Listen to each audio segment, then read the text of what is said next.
मन लागो रे माझे गुरु भजनी, मन लागो रे माझे गुरु भजनी, मन लागो रे माझे गुरु भजनी.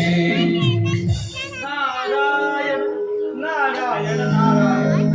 हे सार्वभौम सम्राट वायुपती नगरीचा राजा अर्जुना, आपणास नारदाचे सादर प्रणाम. प्रणाम मुनिवर्य. आज असा काय गणित प्रसंग ओढवला की तुम्ही माझ्या इथपर्यंत येऊन पोहोचता. राजन, आपण सहस्त्र पूजा आणि सहस्त्र पावना हा वड प्राप्त केला आणि अशा राजाची शक्तीचा भेट घेतली. त्यामुळे मी अत्यंत समजलो. हा मुनिवर्य, हा दत्तगुरूंना प्रसन्न करून या माझ्या भाऊंवरती शस्त्र पूजा प्राप्त करून गेला. याच्या जोरावरती मी संपूर्ण त्रिभुवनाचा राजा होऊ शकतो आणि माझ्या इतका शक्तिशाली राजा या संपूर्ण त्रिभुवनामध्ये कोणी नाही. नारायण नारायण.